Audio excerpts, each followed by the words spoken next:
College Baseball 360 continuing here in Omaha, and we're visiting with Kevin McMullan, Virginia assistant coach, oversees the hitters, and Coach McMullan, of course, had been the assistant coach at East Carolina with Keith LeClair. Coach LeClair passed away due to ALS, or Lou Gehrig's disease, back in '04, and give us a sense of the impact Coach LeClair had on you as a coach and what type of man he was. Keith LeClair was a man of great character and faith.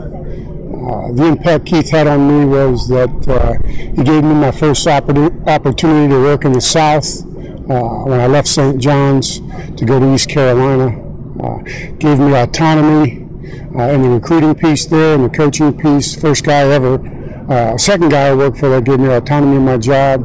He was very, very passionate coach, treated the last guy on the roster just like the first guy on the roster. Wanted each player to have a wonderful experience. Definitely made me much more aware of my faith, as he did to his players, and just a wonderful friend that anytime we start talking about Omaha, I do think about Keith and all the motivational things that he did with our players there at East Carolina to get them ready every day to go out and get a little bit better. So he definitely has had a huge impact, and I'm very grateful and thankful he gave me the opportunity to work in the South.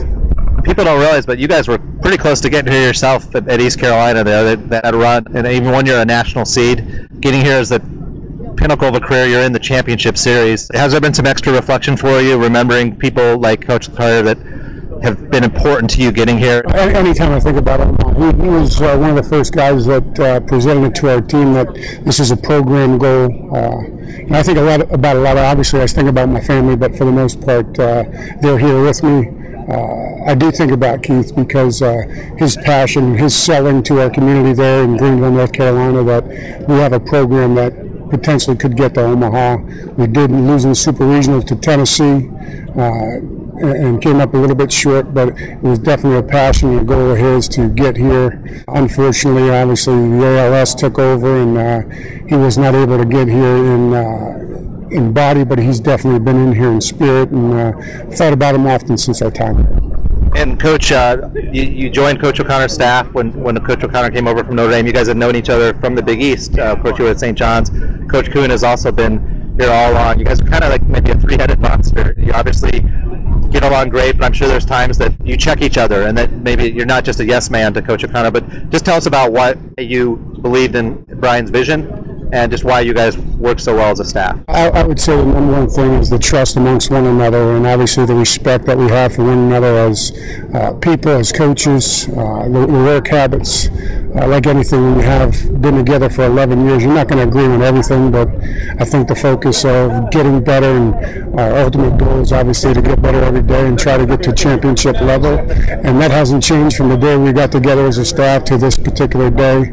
I don't think it will ever change, and I think the respect and the trust in one another and everybody looking out for one another's interest, we all treat it like it's our program, and when you do that, you have ownership in it, and you never doubt one another. Take us back to the start of the season, coming in, what your big questions are with this offense and how they progressed through the year. I would say that we're coming into the season, we had really, really high expectations for our offense. Our pitching staff was a little bit new, but very, very talented.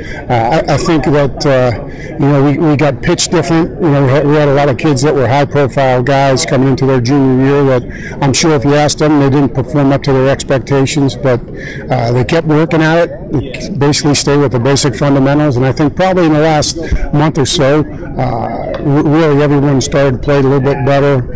The strike zone changed a little bit, and our guys have been a lot more disciplined in the zone and not stretching the strike zone, and I think that's been critical over the last month when our team has gotten better and better offensively. We were talking just real quick about the mental aspect of baseball, such an important part. You guys have been the hunted all year, but you've remained very steady. What are the key parts as a coach maintaining that mental aspect for your team? I would say routines. I think we have a consistent routine that we follow. I think our mentality, our approach to improving daily doesn't let any of those outside things distract you from your task daily.